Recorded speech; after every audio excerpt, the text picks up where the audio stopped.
Hey there folks, this is ScreenXI welcoming you right back to Let's Play Higurashi. This is episode 190. We made it to another milestone! Sort of. In the last episode we started the final chapter, or I assume so, it's gone on so long I think it must be. And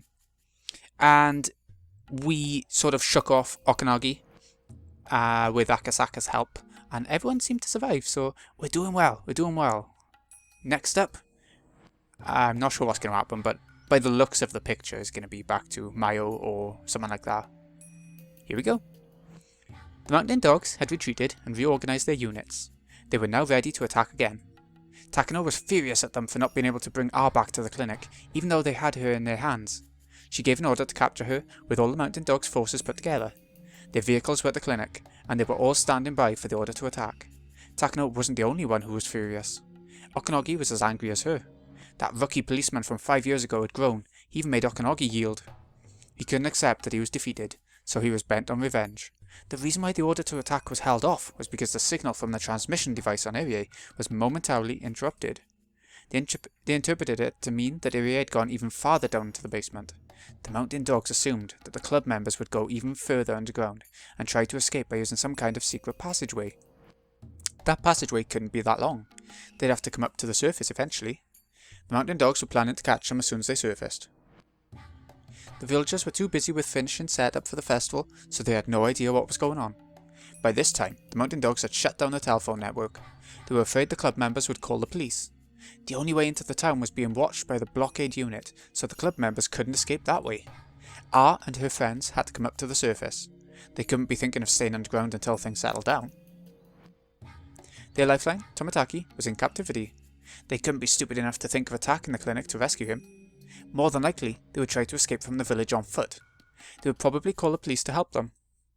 The patrol unit had several cars driving around the village, their eyes peeled for the signal of the transmitter or those on the run. It was time to wait patiently. The battle had returned to the starting point, and the balance of power was even again. Scheduled report from Skylark 2, all clear. They can't stay quiet for that long. We have to be patient, they'll turn up. By the way, where's the princess? I believe she's interrogating First Lieutenant Tomitaki. She's trying to talk him into joining our side. At this point, that might be the only way to settle matters peacefully. Good thing we captured him alive. With the princess gone and no phone calls from Tokyo, I can finally enjoy this cool air-conditioned breeze. Commander, there's a radio call from Tokyo. It's from Nomura-san, and it's for you, not for the Major. Good grief, if the phone's no good, they'll use a radio, huh? Well, I wonder what the Queen in Tokyo wants from me now. Okanagi of the Mountain Dogs here. Over. Why not the Major? Why not Takano? Tomitaki was being held in a small meeting room.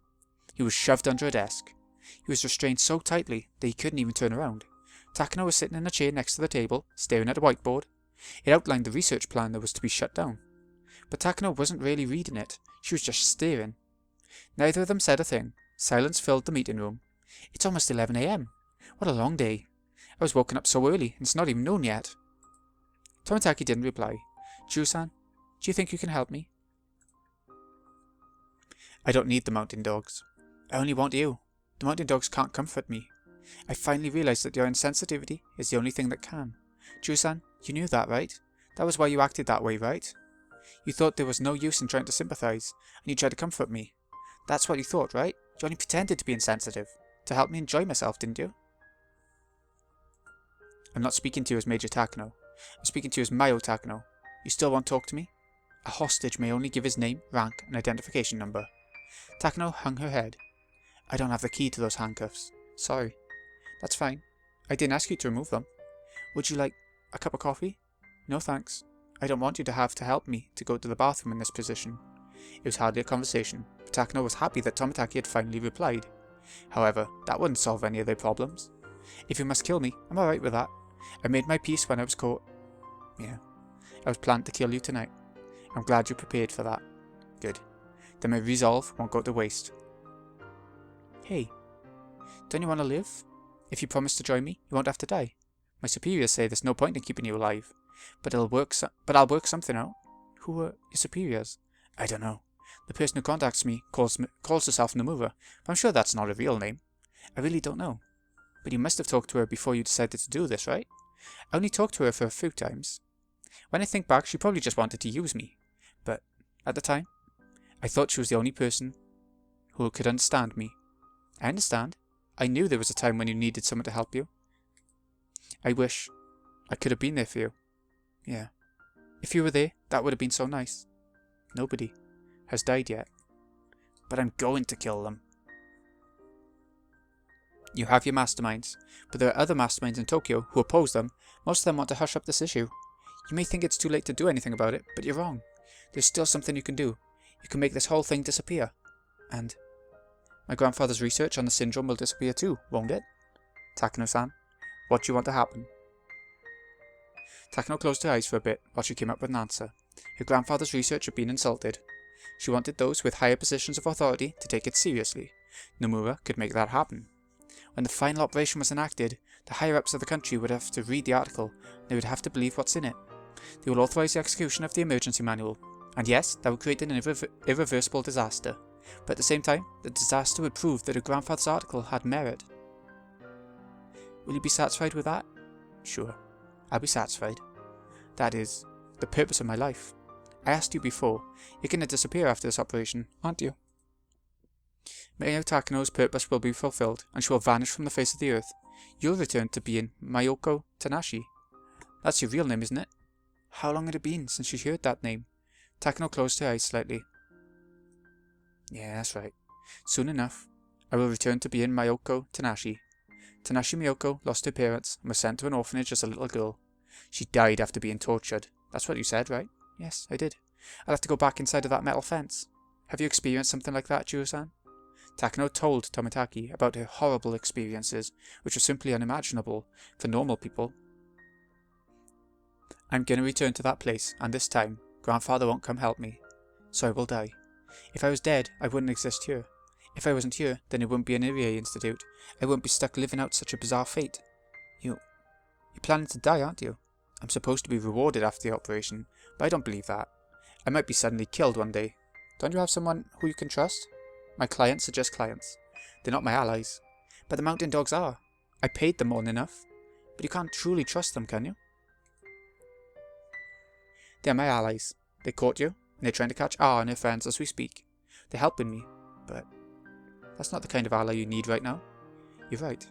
They aren't the kind of ally I need right now. Takano paused. She paused because Tomitaki had just said exactly what she had been thinking. Since the day Tomitaki disappeared, she had been feeling restless. Takano had to admit that she needed Tomitaki. Chu-san, I paid the mountain dogs a few 100 million yen to be on my side.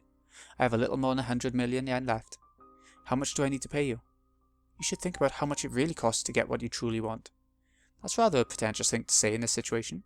You want me to say it's something I can't buy with money, right? Why don't you give up? You may be able to tame the mountain dogs with your money, but that won't work with me. But I want you on my side. If you want, I'll give you everything, not just money. You can do whatever you want to do with me. If you want me to lick your shoes, I will. Isn't that enough? Tomitaki didn't reply.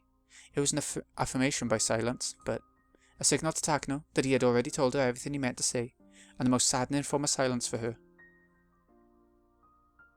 I'll make you breakfast every morning. I'll show up before you when we meet. I'll never make you wait just to test you. Isn't that enough? Jiro-san? Tomitaki didn't say a word. He couldn't see her face under the desk, but he could sense it. This wasn't the time to say anything to her. Remaining silent was the only thing he could do. Suddenly, the phone rang. Takano sniffled once and picked it up. This is Takano. I see. Understood. I'll be right there. Takano stood up as she put down the phone. The mountain dogs found R. We found Irie's signal too. They must already know the roads are closed and are trying to escape through the mountains on foot. It won't be easy to hunt them there, but we're actually at an advantage since there's nobody else around. See you, Jiro-san. I think this will be our final conversation. I wish I could have heard you say something at the end of it all. And still, Tomitaki stayed silent. Takano ran out of the room. She didn't look like she was hurrying back to work.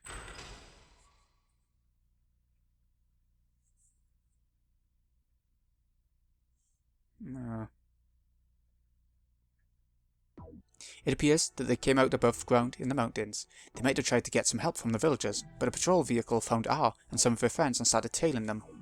For a time, R and the transmitter were operating separately, but they rejoined at the mountains on the map. you saying they split up then met back up?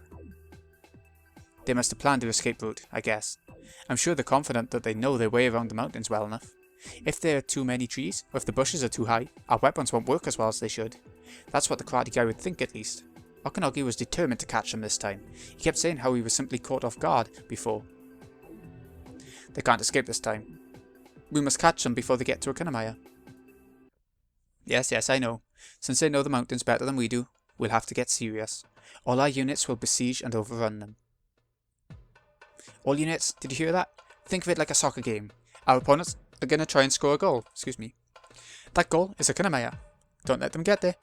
The karate guy's mine though. I'll absolutely bring him down. Phoenix here, roger that. Nightingale here, roger that. Skylark here, roger that. Heron here, roger that. All units, move out. If we fail, it's game over. Quite so. We cannot fail. I'll take command of the corps from here. Do you think it'll be alright to leave Tomataki behind? Sure. We're leaving 8 armed security guards behind. Even if the enemy came at them with double that number, they'll be fine. That karate guy will be more of a problem. We simply can't underestimate him. The security unit guarded the basement of the Area Institute, which was the heart of the organisation. Therefore, they were armed more heavily than anyone else in the Mountain Dogs. Okanagi's confidence in the security unit and his newfound obsession with defeating Akasaka made the diversionary plan a success.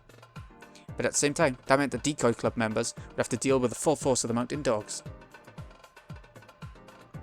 The dogs' white vans ran through the village. While they couldn't fire shots outside, all members were carrying stun guns that fired electric needles. While poor on rage, they could subdue a target instantly. With a flip of a switch, they could change between merely stunning or killing a target, the perfect weapon for people like the Mountain Dogs. The vans separated into groups and headed for the mountains. They were planning to surround their enemies and then smoke them out. Commander, all units are standing by in position. Very well. Major, please give the order. Oh, change your claws. This is Takano. Make sure you capture our alive. I don't care if you kill the rest. Don't let them escape. Finish it right there. Nightingale, Skylark, Heron, start hunting. Phoenix will be the goalkeeper, we'll be the reserve. Be ready for anything. This is Phoenix 7, roger that. Let's begin. Oh, here we go. The Mountain Dogs started marching, spreading out in a line with a few meters between them. This mountainside was a savage land, where not even the villagers would dare tread. There were some trails, but no paved roads for human beings. It required an enormous amount of diligence and patience to hunt on a mountain like this. All the dogs were very nervous. They were told that most of their enemies were children, but there were a few well-trained adults with them as well. In addition, they were supposedly armed quite heavily, and they knew the layout of the terrain quite well. It's obviously going to be a tough battle. Okanagi, how many people do you usually need to search a mountain? It's hard to say, but I'm sure that the more people we have, the better the position we'll be in. But all the Mountain Dogs put together won't be even close to enough. But our enemies are just a small group of people. Don't you think we're at an advantage? Well, you know what people always say. It takes thrice the forces to break a defense. We have twice more than that on our sides.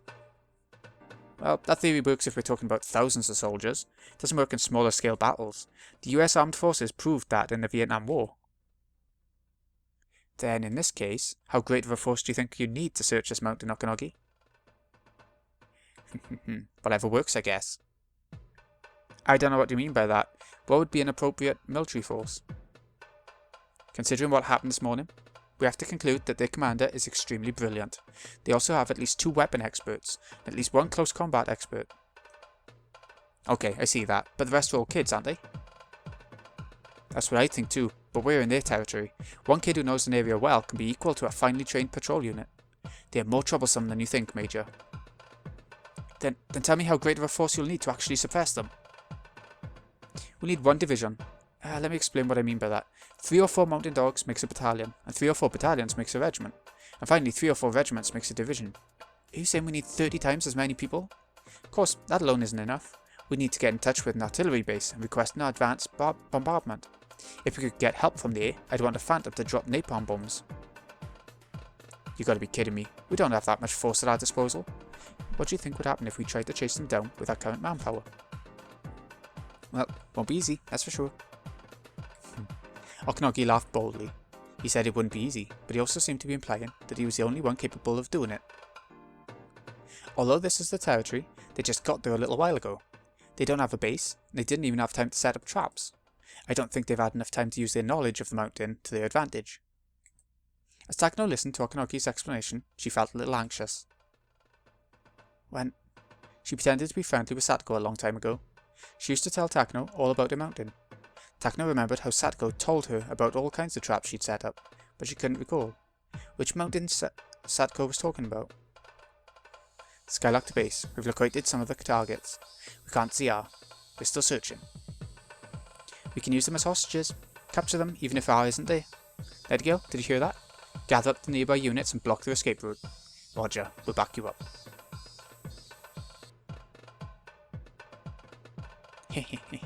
Well, of course. They'd want to cut off our escape route, wouldn't they? Some fallen trees were leaning against a much larger pine tree, forming a natural scaffold. A small hut made out of plywood had been built on top of them. It was one of Satoko's many secret bases. It was in a perfect spot, since Mion could see the foot of the mountain well. Wow, this went just as Michan expected. Well then, we'll see what they've got, huh? Can we win? Can we? What are you talking about? Our enemy's commander is worthless. They'd need at least one division, but they're trying to attack us with just a single company. What are they thinking? We'll just see how many of them will be able to go back down the mountain in one piece today. Damn it. This is Skylark 2. We've been attacked. Don't let them get away. They let loose tons of logs. Skylark 6 sprained his ankle, unable to pursue. We'll go on without him. Don't let them escape. Keep chasing them until the end. Don't even give them a chance to rest. This is Skylark 11. We've encountered a trap. Skylark 12 and 13 probably have concussions. We would have been dead if we weren't lucky. This is Skylark 16. A trap got me. I'm tangled in steel wires, unable to escape. I can't cut them with my knife. Somebody bring a wire cutter. Chaotic radio transmissions came in, one after another. Obviously, Okanogi had been wrong about the mountain dogs being in an advantageous position. Nightingale 10 to base. Those bastards disguised a pit trap with a well. 2 members fell in, unable to rescue them. We need help. Huh? Well, stop. What's the matter, Nightingale 10? Come in, Nightingale 10. This is Nightingale 10. I've been hit. I was pushed from behind. Nightingale 9 through 11 are in the well now. We're unharmed, but unable to escape. Shit. Base to Nightingale, your backup has been attacked. The enemy can see your movements. Watch out. This is Nightingale 1. I have a question. How can they see our movements? There's no UAV in there or anything. Skylark 1 to base. We failed in our pursuit. We lost them. This is impossible. This mountainside's full of traps. We've already had a lot of injured men and only covered a short distance. Heaven 1 to HQ. We found R and some of her friends. We're going after them. We need assistance immediately. They split up, huh? They plans to confuse and entangle us with traps. Heaven 1, be careful. They're luring you into a trapped area. They're splitting up to divert us and are planning an ambush. It's an extremely advanced tactic. There have already been many injuries in the other units due to these traps and ambushes. Be careful. Be prepared for anything, Heaven 1. Heaven 1? Heaven 2 to base. Heaven 1's trapped. Come on, somebody cut the rope. The rest of you, keep going. Don't let R escape. Nightingale 1 to base. Nightingale 7 and his team have gone silent. It's very possible that they've been attacked. Allow us to send assistance. This is Heaven 5. 3 of our unit members have been knocked out by falling drums. What the hell is this? Are there more of those ahead of us? This is Skylark 13. I was down. There's one of them now. I'll chase them down. Damn it, I'm gonna get you. Stop, Skylark 13. You can't take them down by yourself.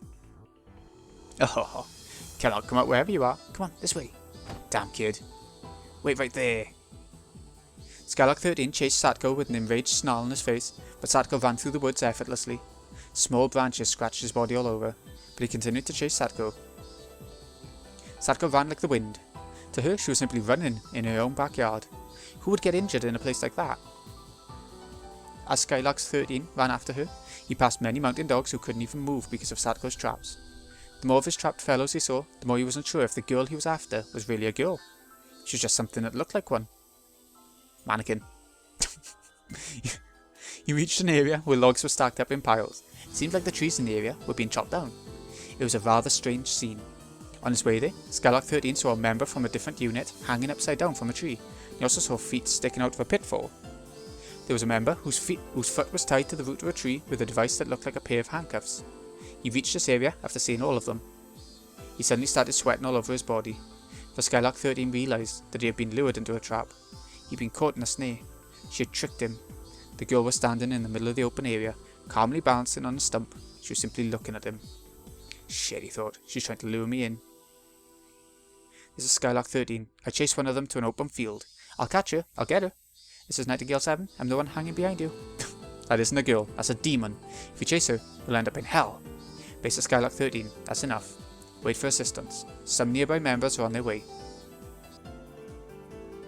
Oh ho ho. What's the matter, huh?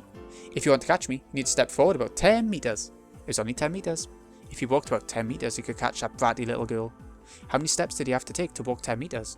If he took 10 steps to walk 10 meters, that meant there would be 10 more chances of stepping on a trap. But it was only 10 steps.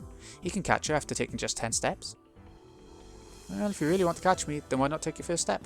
Come on. Shit. How's he gonna take his first step? The area with weeds looks suspicious, but the bare ground looks suspicious too. What if he jumped onto a tree stump? No. That was what she wanted him to do.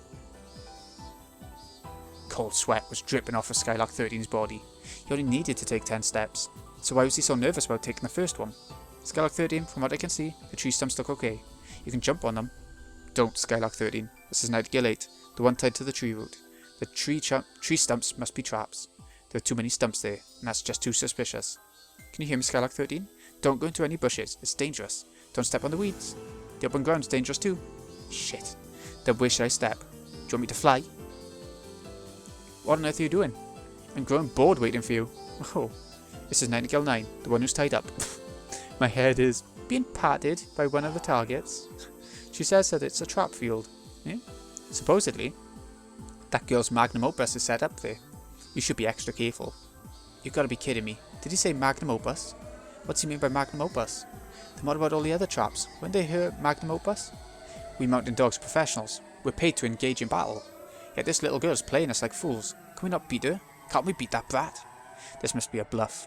How is it possible for a trap to exist that's worse than what I've seen so far? That's a bluff. That must be a bluff. Now I'm definitely going to get her. Should I start with my right foot or my left?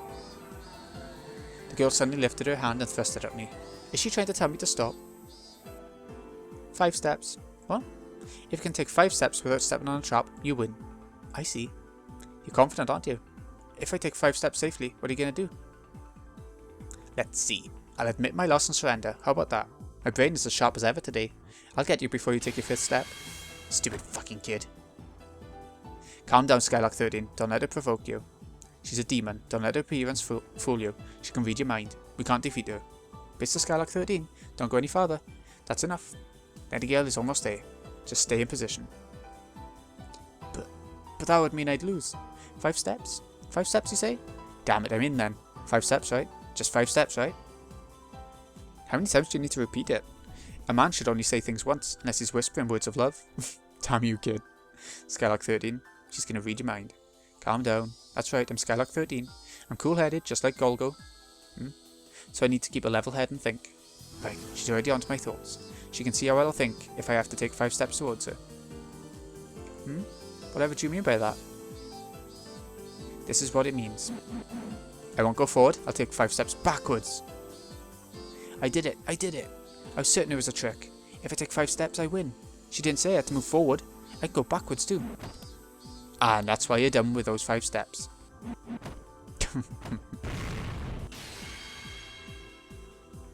Skylark 13 down. A fool, he let her mess with him. Sadko's remarkable performance wasn't just her own effort alone. Mion had mastered the geography and the enemy's formations while instructing Satko. Satko marked all of her traps on the map. When that map and Mion's ability to command combined, the club was simply unbeatable. Rika and Hanyu, who knew about the mountain almost as well as Satko, relayed orders from Mion to Keiichi or Rena. They then prepared for the ambush. The traps didn't always activate when they were stepped on. Sometimes Keiichi and the others were setting them off at the right moment. Keiichi and Rena continued to fight everywhere, according to Mion's orders. Sometimes they'd hide, sometimes they'd attack. One by one, they eliminated their enemies. Satko's traps had been taking down most of the enemies, but Keiichi's surprise attacks with his bat worked out successfully too. I bet they had. Not even the well-trained mountain dogs could respond to attacks after being stunned by these traps. Humans need a little time to react. According to the research done by the US Armed Forces, the average reaction time is 15 seconds. In other words, any soldier is powerless during the 15 seconds following a surprise attack. Shortening those 15 seconds is one goal of their training, but no matter how much they train, they'll never become zero. Their radio communications had actually made things much worse for them. The more they heard about damage done to the other units, the more worried they got. That slowed them down and made them think less strategically. At that point, as far as Mion was concerned, the mountain dogs were no longer a force to be reckoned with. Keiichi was successful. He bundled them all up nicely together, Nipa. Ow. Sadako did it too. She finished off all of them. Got it. Looks like we've got 5 more points for this one, huh? Okay, my lovelies. What are you gonna do now? About 30% of your southern army has dropped out. At least 1 or 2 men have to respond to calls from injured soldiers. And what that means is that they hardly have anyone left. Any decent commander would order a retreat around now. This is Skylark 1. We have too many injured men in our unit. We don't have anyone to continue the pursuit. We have no other choice but to give up. Skylark 1 might have been badly damaged, but we're definitely narrowing the enemy's range of action. You may not withdraw. Maintain the front with what you've got. Shit. Skylark 1 to all units. The commander's basically telling us to die. Check your supplies once more, and we'll resume the march. Takano-san's so mad that she won't allow it. The morale of the unit commander is down because his request to withdraw was denied, and they have to resume the march. Here's our chance. Rika-chan, meet up with Rena and lure them into Section Z. The traps there is something else. Hanyu, tell Kai-chan to move on to Section X. What a fun game. Oh, Mion's in perfect form. If she was born in a different era, her name would have been in the history books. If you ask me, Nelson and Togo are both mediocre. It's like I can see this mountain inside and out. Mion was the type to display exponential ability. When she's down, she's at rock bottom, but when she's in perfect form, it's just terrifying. That was the blood of the head of one of the 3 families of Hinamizawa. If Mion had been around for a historical battle, she would have changed history. If she were to join Napoleon, Siberia would be French territory. If she were to join Hitler, Europe would belong to the Third Reich. And even with all that, the battle in the mountains was simply a diversion. Just as Mion had expected, everything had collapsed into chaos. If the mountain dogs could think calmly, they could have realised they hadn't seen any adults. But they didn't notice, confused as they were by all the attacks they were suffering. Of course, that too was part of Mion's plan. The scale of the diversion would hide the fact that there was a rescue unit going to get Tomitaki. Therefore, the more chaotic the battle grew on the mountain, the better it was for the rescue unit. That was why she chose such an ostentatious method of fighting. But at the same time, that was exactly the kind of fight Mion preferred. She didn't intend to let it be just a diversion. She was planning to destroy the dog's main force on these mountains. Yet most frightening of all was our home advantage. It wasn't exaggerating to say the theory that defenders have thrice the advantage over assailants is heavily due to their advantage of location. In that case, how's the rescue unit doing? Were they at a disadvantage because they were on the offence? The 4 rescue unit members, led by Irie, were hiding in a bush next to the clinic. Let's go. The security camera on this side of the clinic is broken, so it's safe. You want to attack from this side? Are you sure? Our enemy is completely dependent on the security system, so it should be alright. Okay, let's go then. Should we head along the wall to the back of the director's office? Yes. I didn't close the window when I left, so it should still be open. When you go in through the window, there's a back door and a security camera, as well as the security room for the first floor. There should be 2 guards in there. The entrance to the basement is being observed by a security camera, so they'll find us right away. Okay, then we have to take those 2 guards down on the first floor, right? It's a basic rule to secure an escape route. We'll go in through the office, and then to the security room on the first floor. They moved forward, walking against the wall so that they'd remain in the blind spot of the security cameras. They soon reached the window of the director's office. If any village kids saw them, they'd assume they were playing around, pretending to be spies. Irie was glad that the clinic was closed on Sundays. Lucky. Irie peeked into the room. It was exactly the same as how we left it. The window was open too. The 4 of them snuck into the room through the window. Akasaka put his ear against the door to the hallway. Then he signalled the others to let them know that there was nobody on the other side. Since the clinic was closed, the mountain dogs were the only people around. It being Sunday really was fortunate. It was very quiet in the clinic. The chorus of the cicadas was the only thing that could be heard. There was a clock on the director's desk. It was almost 11:30 AM. She almost surprised to find herself getting hungry, given all that was going on. Kasai and Akasaka checked over their weapons. Irie brought out a book of blueprints from a locked bookcase. The title said, Construction Plan for the Irie Clinic. This is the director's office. This is the security room for the first floor. It's right next to the office. These red marks are the security cameras. The security room on the first floor shouldn't be a problem at all. The basement will be a lot more difficult. This is the underground research section. This is the entrance to it here. It appears as a stairwell to the second floor on the blueprint we gave to the regular workers, but there's actually an entrance to the basement hidden there. And this is the staircase to the basement. It's quite the basement. It's actually bigger than the section above ground. That proves the basement contains the real identity of the clinic. And this is the door that requires Coach's security access card to open, huh? Is it possible for them to revoke your access card? Is there a way to break through the door just in case we can't use it? It's a strong door. When destroying all the evidence, we're supposed to shut the door and pump water into the place. So it's an airproof door, huh? If it can endure that much water pressure, it must be strong. So there must be no other way in other than by using the access card. It's possible to block individual cards, but the access cards that Takano-san and I have are special ones for commissioned officers. These special cards require an 8-digit password set by the owner, so in practice they can't block my card. In other words, they don't expect commissioned officers to use them with ill intent, right? But if that doesn't work, we'll have the guards in the security room on the first floor open it. The card should work fine. I doubt they'll let us use their cards though. If they don't want to help, all we need is a card and a finger, right? I'd rather not do that. Let's just hope my card works. Where's the security room for the basement? It's located right next to the door. That room has air conditioning and a DV, so basically it's where all the security guards end up gathering. After we take down 2 guards on the first floor, there should be 6 left. 6 guards, huh? Then we'll have to get them all at once. If we don't, they'll set off an alarm. Unless we cut the wires for it. I'm not sure where, but they must have both reserve power and reserve wiring. Then that's a no-go. It'd be more realistic to take out everyone in the security room. Are the guards armed? The guards on the first floor aren't armed, but I've heard they keep guns in the security room just in case. All the security guards in the basement have guns though. I think they have more powerful guns in their security room too. Since those guns are for indoor use, I bet they use machine guns of a lower caliber. They won't be accurate when used at long range, but they're extremely powerful and dangerous when used in close quarters. They had an MP5 earlier, it won't be good for us if they have several more of those, but if we can take them out, the basement's ours. Coach, where's Satoshi-kun? I'd rather not move him, but we can't leave him in the enemy's hands either. Let's move him somewhere safe. I need to be with him too. Which room? Is Satoshi-kun in? He's in a confinement room down there. He's been staying there since last year.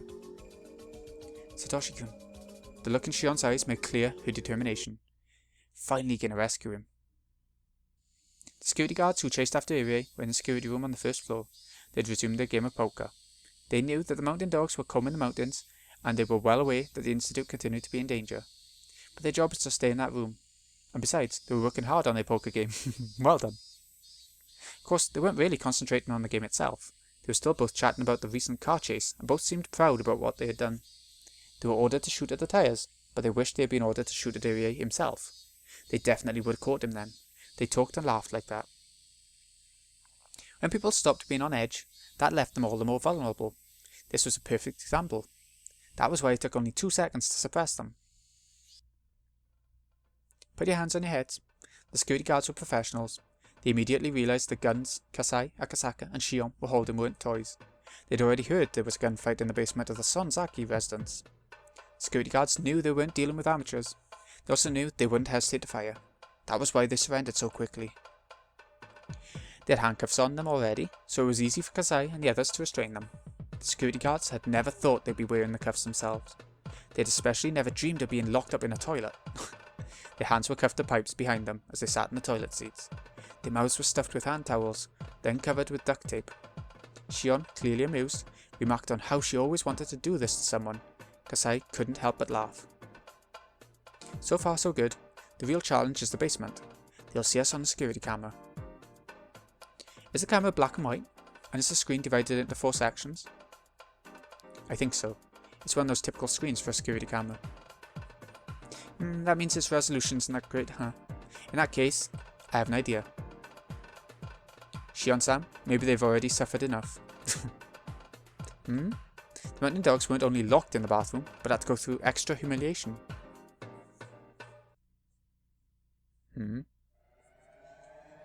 Radio calls continued to come in from the mountain dogs who were fighting up in the mountains.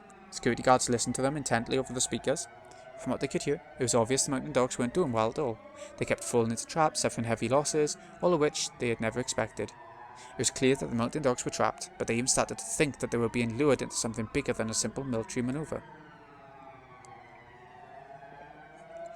The mountain dogs had made a mistake. They assumed the club members went to the mountains to escape from Hinamizawa. But they were wrong. They were simply being lured into their enemy's carefully prepared territory. The panicked voices of the mountain dogs, Takano's yelling, and Okanagi's reprimands could be heard through the speaker. It certainly sounded like a war zone. Phoenix went to Phoenix. Break time's over, we're moving in, we'll take over Heron's positions.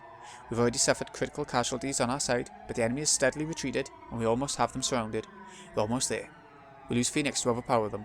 The Major will take command, and going in too, we'll finish them off. Hey, the Commander is going as well. Phoenix is going in too. It's an all-out attack. I can't believe this. Have most of our units been defeated? Who will we get up against anyway? What kind of special unit are they? The security guards listening to the battle reports over the radio fluctuated between dismay and rejoicing. A cute chime rang suddenly. It was a warning chime that rang automatically when someone went through the entrance to the basement. When the chime rang, the guards were supposed to check the screen to see who was coming through. The one who looked at the screen needed a moment to comprehend what he was seeing.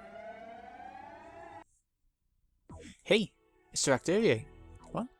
They could see the two security guards on the first floor restraining Irie and some girl. This is Director Irie, right? What's going on? I get it. The unit fighting against the mountain dogs are a diversion. Those two are here to rescue Tomataki. Call the Major and let her know we have the Director. A buzzer sounded and a computer panel displayed information about the card being used to enter. Commissioned Officer Pass. Special Grade 1. Kyosuke Irie. Director. Password. Match. Fingerprint confirmation.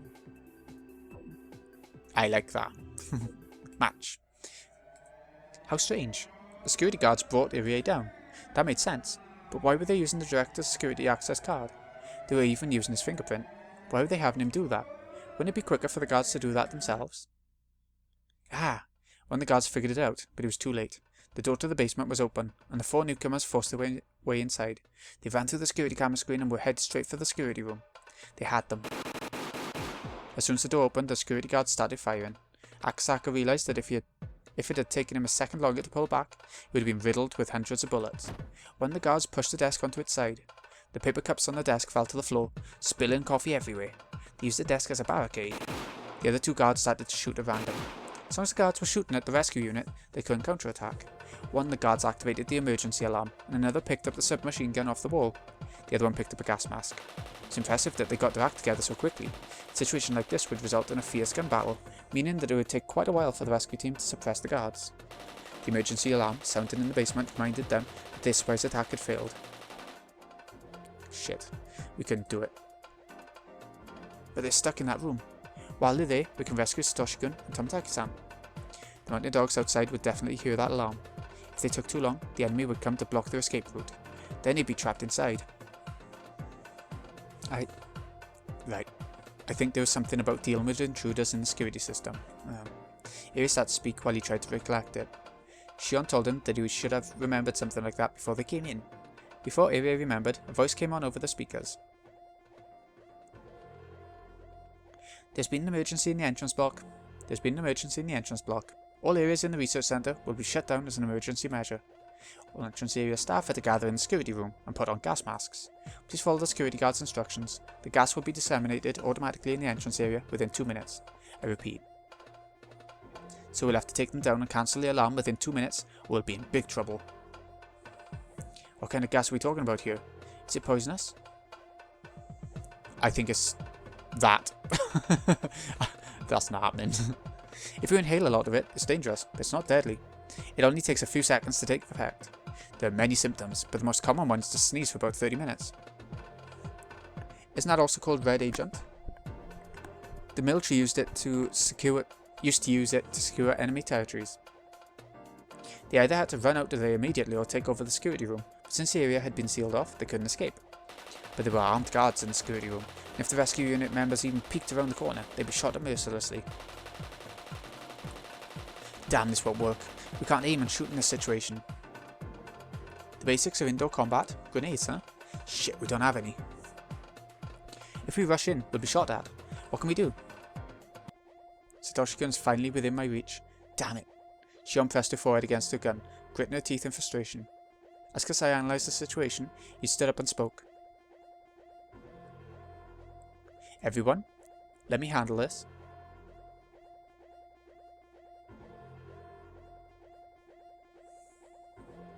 The guards in the security room were on edge too. Once the gas was flowing, everything would come to an end, but the guards knew their enemy wouldn't just sit and wait for that to happen. They'd come rushing in, regardless of the counter-attack they'd face. Although the guards would still have the upper hand, it'd be a point-blank gunfight. They wouldn't come out of it unscathed. Therefore, as the deadline approached, their tension increased. The guards never even considered that the door they opened would be shut again. They fired at the door, leaving many small holes in it. After that, it all went quiet. What were they thinking? There was nowhere to hide. The gas was about to be released. Why did they close the door? For what reason did they do that?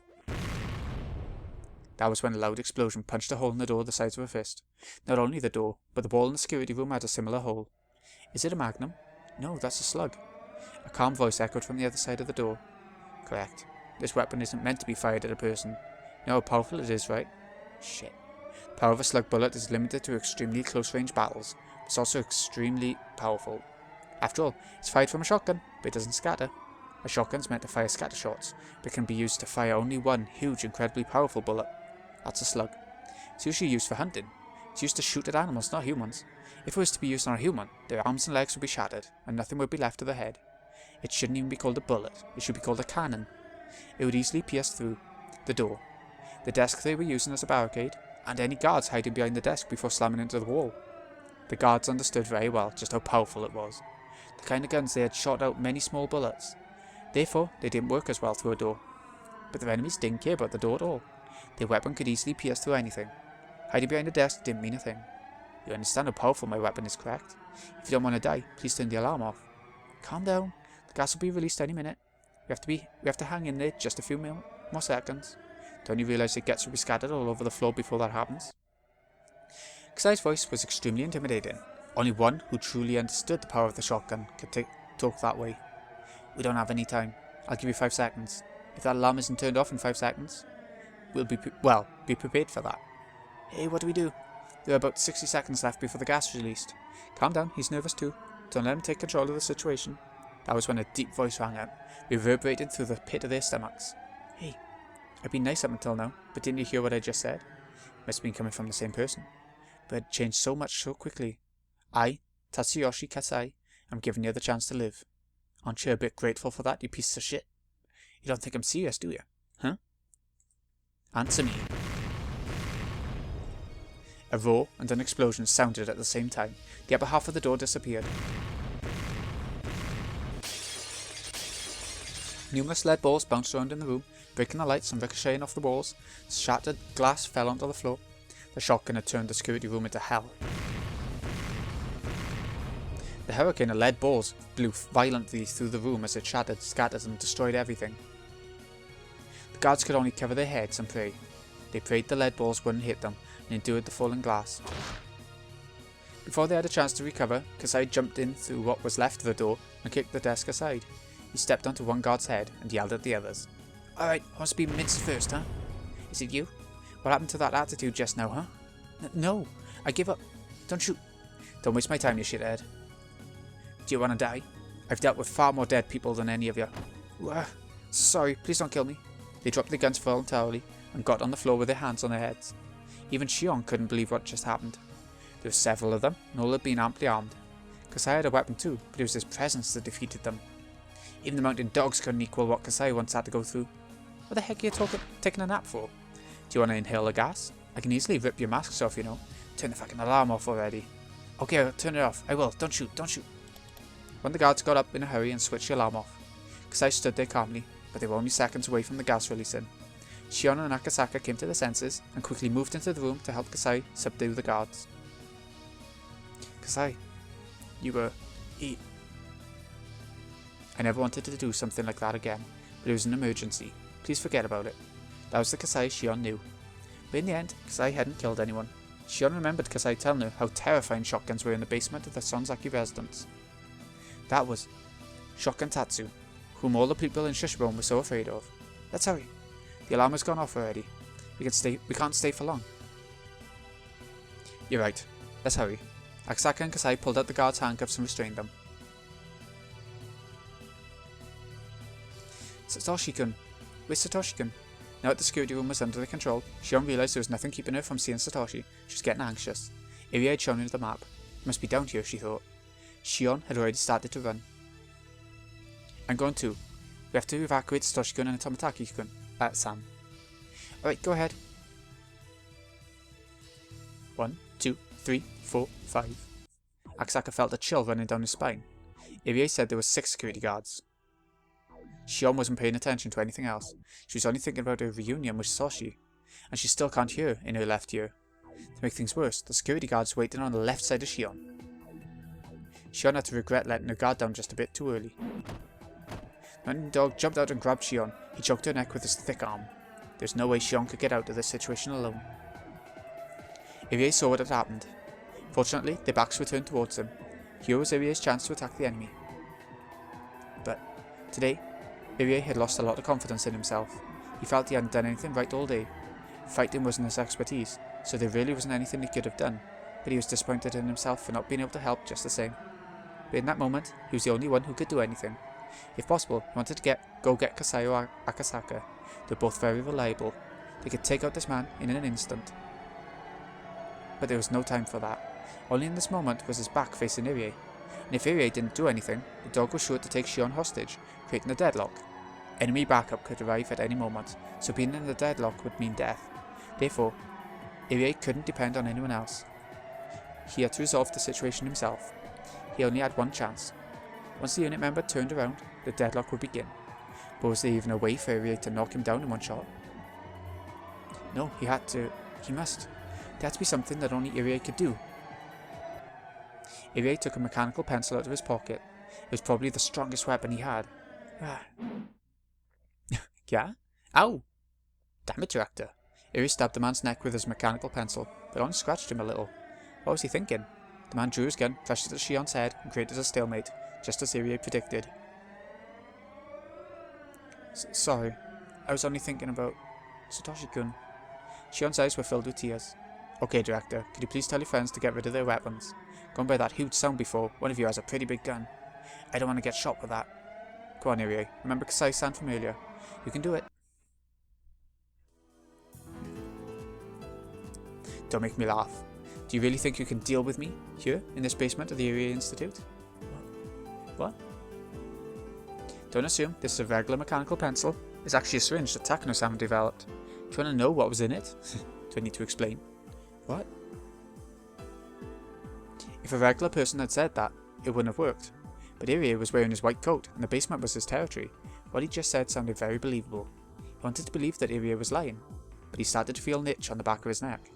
H178 is a drug Takano-san created. It's a masterpiece of the 170 series. There's no treatment, and symptoms such as confusion, delusion, headaches, runny nose, stuffy nose, constipation, many other things will start within a few minutes. In the end, he will scratch your butt so hard you'll bleed to death. The only cure is to take the antidote within 1 minute. That's a lie. 30 seconds have passed. It's going through your heart by now. Soon it'll be everywhere in your body. Don't your lymph nodes itch yet? Do you snore or fart when you sleep? Shion could only watch this pathetic act in silence. But for the mountain dog, who worked at such a shady research center, what Irie said sounded totally believable. Shit. Okay, I give up. Hurry up and give me the shot. Is that the correct way to ask someone to do something for you? Okay, I give up, sir. Please give me the shot. No, that's not good enough. That's not how you talk to your master. I'll tell you one more time. You ready? I have to inject you in the butt.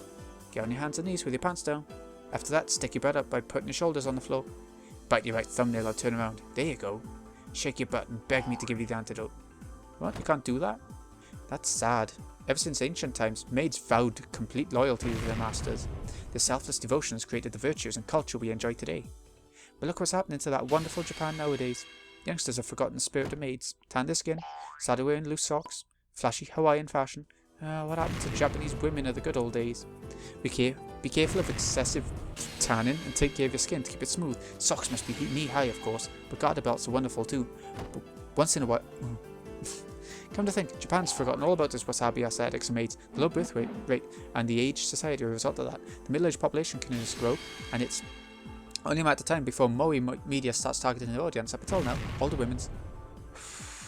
Middle-aged women and maids are just like different kinds of toilet detergent. They're dangerous to mix. If you mix them together, then you get housekeepers, not maids. Housekeepers will be the series of videos people watch. That would mean the extinction of maids. When that time comes, moon will shatter into sad rain upon the earth, and an asteroid belt will cover the earth. That's the judgment they prophesied in Revelations when the great maid headbands cover the entire world. The true King of Maids will revive. Listen carefully, you stand before the King of Maids. Kneel, take back the stone from that kid. Hear the magic words, Lite, maid in heaven. Are you okay, Shion-chan? Yes, thank you. That was hard work. Coach, Akasaka-san and Kasai are here. They got him. What? But I'm not finished teaching him about maids yet. You can continue later, Doctor. Or preferably not. Satoshi-kun? There really was nobody left to stop her. Shion ran down the hallway at full speed. Half speed. It was right there. There was a huge window in front of Shion that allowed her to look inside. Shion threw herself at the window. Satoshi was there, lying on the bed. He was sleeping with an IV connected to his arm. There were some wires attached to his forehead and chest to observe his brainwaves. The waves of light displayed on the machine they connected to proved that he was at least still alive. But he might be sleeping very deeply. His face was pale, and he looked like there was barely any life left in him. He is alive, right? Satoshi-kun's alive, isn't he? Calm down. Dr. Irie, hurry. Irie brought in a stretcher to load Satoshi onto. Kasai opened it up. Harry, put Satoshi-kun on it. Shion-san, before we take him out of here, there's one thing I want you to promise me. Irie gave Shion a condition. What does he say? No, Shion angrily thought. I'm going to move him onto the stretcher, but don't try to wake him. Do you understand? I want you to promise me. Why? Why can't I wake him up? That was the first thing Shion wanted to do. She wanted to tell him personally that he was free, but Irie was telling her that she couldn't do that.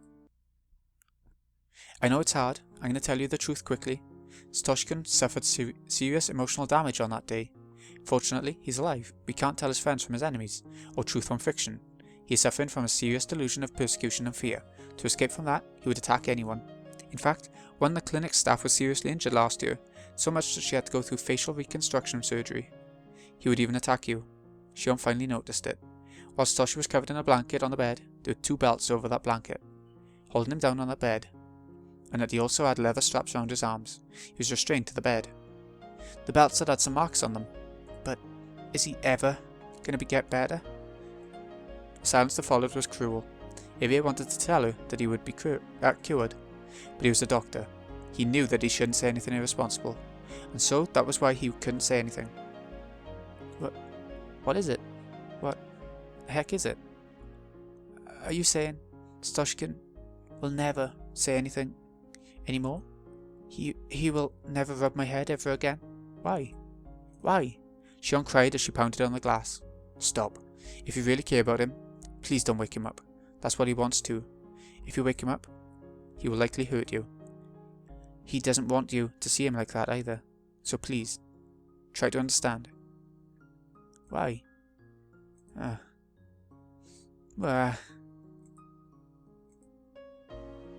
Shion slid down the window and hit the floor, crying uncontrollably.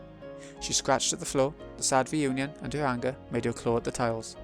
If Satoshi's smile was there under the floor, Shion would scratch until all her nails were gone. But Satoshi wasn't under the floor, he was right there. He was sleeping on the bed, and he wasn't supposed to be woken up. But there is some good news too. It was a very small change, but his brainwaves have improved just a little in the past year. Human bodies are strong. The same can be said about their brains. There have been cases of people who received fatal injuries to the brain, yet recovered completely. Satoshi-kun is trying very hard to come back. He's continuing to fight. I won't give up either. I'm doing my best to bring Satoshi-kun back to our side. And I will bring Satoshi-kun back to Hinamazawa. The brain's what moves people, but the brain's only a part of a body. If something happens to the brain, the person will end up changing.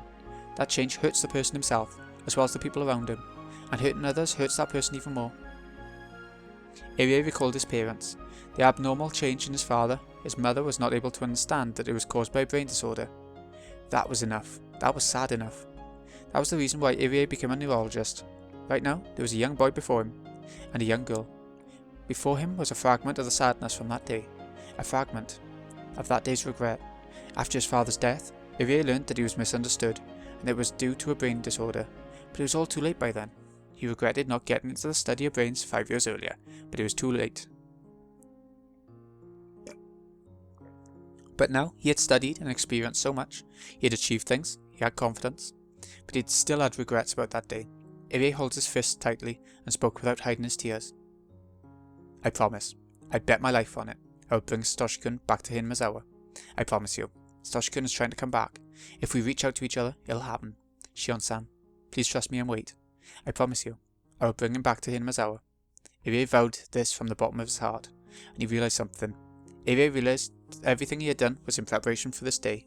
The two people in front of him weren't his parents, but he was going to rid himself of his regrets and devote himself to that promise. Really? Are you sure? Is Satoshi-kun coming back? Really? Oh. Yes, he is. I bet my life on it. He's coming back to Hinamizawa. So, Shion-san? Please wait until that day, and we'll welcome him back together. Do you think you can wait until that day comes? Can you keep this a secret from Sadako-chan? Yes, if Satoshi-kun is coming back, I'll do anything. I'll endure anything. Please, look over there. Ah, there was something in the corner of that dark room. It was the giant teddy bear that Satoshi had bought that day. Ah, he worked so hard and saved a lot of money to buy that for Sadako-chan's birthday. Can you imagine Satoshi-kun leaving without giving it to Sadako-chan? No, you can't, can you? Satoshi-kun will come back to you and Sadako-chan with that teddy bear. Please, just wait until the day comes. Can I come visit him, though? Of course. Can I sit next to him? And read a book to him? And, absolutely. I'm sure he'd like that too. Shion started to cry again. Akasaka came in with Tomitaki, but he couldn't say anything to her. I'm glad you're safe. Once you call the bloodhounds, everything will be okay. Tomitaki! Well, it won't be that easy. That gunfight earlier destroyed the radio equipment in the security room. The mountain dogs must have cut all the communications leading out of the village, so the only way to get in touch with Tokyo would be to leave. If that's the case, we'll have to break through in a car. Mion-san and the others are doing a great job gaining some time for us, but they will be cornered eventually. We have to take Tomitaki-san out of the village so we can call the bloodhounds. We have a problem. If they've already cut the phone lines, they must have closed the road to town too. They're also supposed to carry one high-explosive anti-tank weapon in case a vehicle tries to break through. An RPG-7, huh? They aren't expecting a tank, so I guess they'll be using high explosives. Even if they don't hit us directly, they might flip a car. They're not easy to deal with.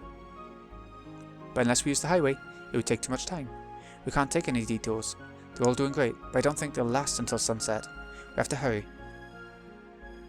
We don't have any time to waste, huh? We've got to take Mr. Tomitaki to Okinamaya immediately. Coach, head to safe place with Satoshi-kun. Let's get out of here quickly. It's only a matter of time before they show up. Shion's eyes were swollen from crying, but she had calmed down. Satoshi's safety depended on their victory. They had to win for his sake too. Although this is a very sad situation. Satoshi was alive, and he would be back someday. Shion understood that, but yet more tears poured from her eyes. Sis, everyone, thank you. We've succeeded over here. Yay. Okay, give me 2 seconds, I will be right back. Okay, I'm back. Takano didn't have enough stamina to walk around in the mountains. She was running out of breath, but even so, she continued to scream at the mountain dogs on the radio. She wasn't using an intercom like the mountain dogs were. Instead, she was using the communication unit on the back of one of the dogs, so he constantly had to listen to her yelling. Damn, everyone's so useless. How can they call themselves a special unit? Whatever happened to the famous mountain dogs, huh? Takano bit her lower lip and squeezed her left arm with her nails. Her arms had nail marks all over them. She was holding her grandfather's research scrapbook in her left hand. Even Takano didn't know why she was holding it. Maybe she grabbed it unconsciously because she wanted her grandfather to comfort her. The mountain dogs had already suffered devastating damage. They had to walk around in an area they weren't familiar with, and they wasted their energy on the multitudes of traps that had been set. Although they were as tough as can be, they're getting exhausted. Shit. Does the Major even know any commands other than attack? Nightingale 1 to 13. Watch out, your left wing is down. You're next. You gotta be kidding me. Why me, damn it? He panicked. Same thing kept happening. His team members had been going down one at a time, starting from the left flank, and he was next. Did that mean the enemy was coming from his 9 o'clock? No, those demons didn't think normally. On this mountain, being aware of 360 degrees around yourself wasn't enough. Even being cautious of the ground below your feet and sky above your head wasn't enough. Where are they fucking coming from? Those bastards, come here, come the fuck at me. Nightingale 13 held his taser in front of him as he looked around timidly. This taser could have been a powerful weapon, but it was far more effectively used indoors. On this mountain it was almost worthless. Nightingale 13 heard a noise behind him from a bush. He thought he saw something, so he fired his taser. The electrodes flew out into the bush. Did he just imagine it? He felt a tug on his taser. The cord from the taser was stuck in the bush, and he couldn't rewind it. If it wasn't useless before, it had certainly become that way now. Then he heard a noise behind him again. This time he saw someone come at him. But his weapon was useless. The newcomer growled at him. Ow. Wah, damn you. That was all it took. Because he was so scared, he didn't think. That was exactly what Satko expected. Satko, who was up in the tree, dropped a metal bucket on his head. It landed perfectly. What the heck? What's this? The bucket had some drawings on it. What were they? They were drawings of strange unknown creatures. They somehow resembled those strange creatures you see on educational TV programs. Aren't they just so cute? Take it home with you. As Venna jumped out from another bush, she hit the bucket with a stick. No, maybe it should be described as a strike, instead of a hit. The man flew backwards. Keiichi was ready for him. The stance he was in looked a bit like... That's it. He looked like a batter in a batter's box. He was on one foot. That was the legendary one-foot swing created by the one world-famous baseball player. Destructive force can't be measured from just one direction. It's a function of both speeds added together. Both Keiichi's strike and the speed of his opponent created a truly amazing destructive force. Whoa, a home run bunt! With an exhilarating and magnificent sound, the mountain dog flew into the air in the opposite direction, blasting off again. Then he rolled down on the ground and stopped. There Rika awaited him.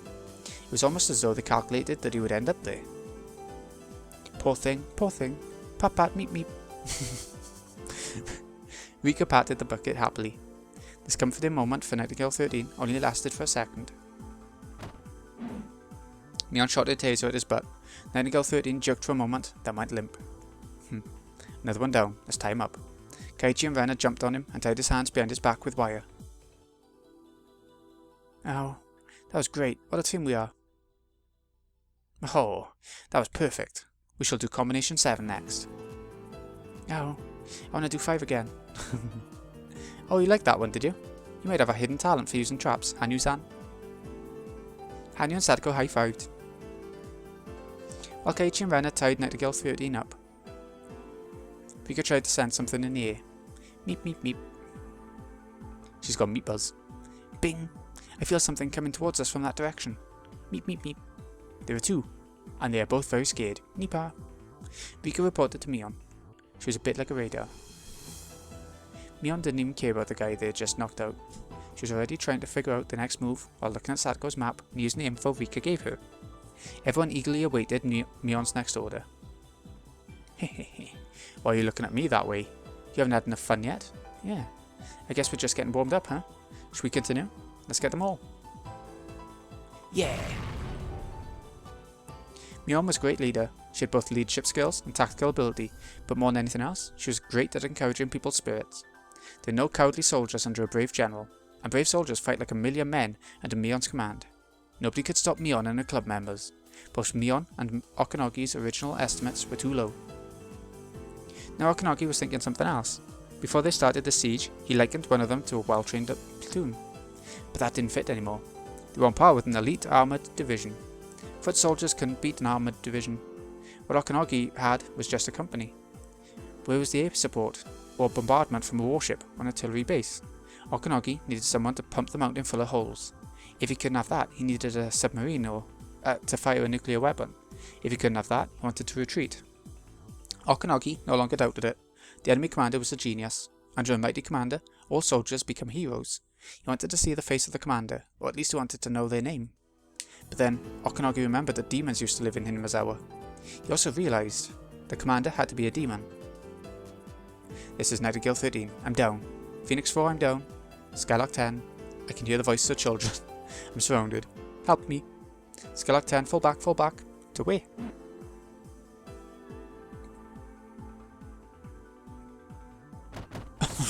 That went weird. It's a very long pause. This is Phoenix 9. I found her. I'm following her. Need assistance. Phoenix 9, where are you? I don't know where you are. Give me your current location. There's a fog. It's cold. Is this a riverbank? Phoenix 9, there are no rivers anywhere near us. Calm down. Where are you? Oh, I can see my dead sister on the other side of the river. Sis. Phoenix 9, Phoenix 9. Answer me. Phoenix 9's down. This is impossible. It must be the demons of this mountain. I know. We're all being demoned away. None of us are making it out of here alive tonight. Stop saying things like that. All unit leaders conduct a roll call and give your members some encouragement. Our enemies aren't demons. They're just a bunch of damn kids. Show them what we got. Ah. I hear that. Whose intercom is it coming from? Not mine. It's not coming from mine. A bear. It's Phoenix 3. Are there wild bears here? That wasn't in the briefing. Phoenix 1, let's fall back. Give us approval to use firearms. Don't be stupid. There are no wild bears around here. Just them. Don't let them fool you. You foolish humans. Know your sins for stepping onto this sacred ground. Be grateful to me, for I'm giving you a chance to atone. Damn it, she has one of our intercoms. Don't let the enemy fool you. You fearless humans. If you can only learn by making mistakes, then I shall teach you. This is Nightingale 1. Where is everyone? Where'd you all go? Come in, come in. I see a helpless bird getting lost in a forbidden forest. Do you want to know that badly? Do you want to know about the world of demons? Say goodbye to the world of humans. Curse your foolishness for not listening to my warning. Yeah. Who was that? Nightingale, roll call. Yeah. One more down. Who was it? By the way, HQ, I have someone left on my left. Someone on my left. I'm not alone, am I? Do you want to hear more painful voices? What was that? What made that sound? I've seen someone jump in front of a train before. Made the exact same sound. That's the sound of a human body being crushed. No, I don't want to die like that. I don't want to die. I don't want to die. Please, God of the mountain, please stop. I'm not doing this because I want to. I'm doing this because I get paid for it. Nightingale 1 to base. This isn't working. Too many unit members are dropping out, and it's almost impossible to get them to fight anymore. We can't maintain the battle line. We're just going to lose more men. Calm down, Nightingale 1. The rest of our soldiers are all amateurs in the field. You graduated from that hell. So what are you doing getting shook up? Calm down, set an example. Base, there's no response from Nightingale 1. I can't believe it, but he's down. This is impossible. They're demons. No, damn it. Our enemy is even using psychological warfare. Those damn punks are winning against a professional, unconventional warfare unit. Radios are usually helpful communication tools, but in this case, they backfired. The club members took an intercom from a mountain dog they knocked out, and used it to corner the other members psychologically. It worked even more effectively because they were in enemy territory and were unfamiliar with the terrain. The best solution would be to make everyone stop using the intercom, but that would give the enemy more chances to attack them individually. Okanogi was growing fearful of the club members, as he still hadn't grasped their true identities. However, Takano still hadn't recognised how serious the situation was. She kept yelling at the mountain dogs to get their act together. Okanogi could tell she was exactly the type of commander who only commanded to attack and let her men die. But Takano's reckless orders were working in a way. Although the club members were winning, their area of operation was getting smaller. The club members were trying to lure their enemies to one trap area after another. In other words, they were defeating the mountain dogs by allowing them to come into their territory. The mountain dogs were about to be annihilated, but the curtains were closing on the club members' theatre too. Okanogi realised his enemies were trying to finish this battle in a hurry. If the mountain dogs fell back, everything they'd done would be for nothing. He didn't want to, but he had to follow the princess's order. Okanogi figured he was finally about to get his enemies. Hanyu and Keiichi continued to act over the commandeered radio. "How, that was great, Hanyu-chan. You sounded like a real god." "You really were awesome, Hanyu. I never thought a normal person could sound like that." "That's because she's a god. Nipa." "Oh, but Keiichi was great too. His scream was incredible, like someone was strangling a chicken." "Oh ho ho. That was easy for Keiichi-san, no? In our club, he's also known as the Magician of Words." "Heh. As long as my opponent is a human being with ears, I can control him." "You should become a voice actor. I bet you'd be famous. Nipa." "Can you hear me? I'm Takano, Major Takano. I'm your boss's boss. Listen well, there's no god or demon, and if there is, then you can still fight. Drag God down from its pedestal. Skylark and Nightingale, join up and reorganize your forces. Phoenix, you join the remainder of Heaven. The enemies are near the top of the mountain. Their base is probably somewhere by the Forestry Service's storage shed. They're at the top, so of course they could see our movements. They'll be trying to ambush you. Even if you have to stab each other, make sure you take them out. Major, let's arm ourselves. We need more than tasers. Absolutely not. We've finally surrounded them. If we fall back, they'll escape. We almost have our hands around their necks. We just have to squeeze them. At the same time, Okanagi received another radio call. Using that line meant his caller didn't want Takano to hear the conversation. Okanagi understood the meaning of that, so he walked away from Takano and answered quietly. Command vehicle to Phoenix 1. There's been an emergency. The research area of the clinic has been attacked. We received the intruder alarm from the entrance area, but it was turned off. But whoever turned it off didn't follow the false alarm procedure. We've been trying to confirm the situation, but there's been no response as of yet. All the security unit members in the basement have gone quiet. Heh. Heh. Okanagi understood everything. He'd been fooled. He suspected a diversion, but he never even thought that the heavily armed security unit of the Mountain Dogs could be bested. If the enemies were soldiers in camouflage, then he wouldn't have been fooled. He underestimated them because he thought they were kids. But now he really understood. He understood the reason why no adults had showed up in this battle on the mountain. I get it. Did you let Kuku in Tokyo know? Not yet. Would you like me to? Do it now. Tomitaki has escaped. We've closed the escape route, but I guess that's no use. They defeated even the armed security unit within seconds. I don't think one RPG could stop them. Should we send reinforcements to the blockade team? Fool! If you had any extra men, the princess would have already sent them in. Actually, you're the only one who isn't doing anything. Get in touch with the blockade team. Tell them to be prepared for a vehicle trying to break through the blockade. Roger.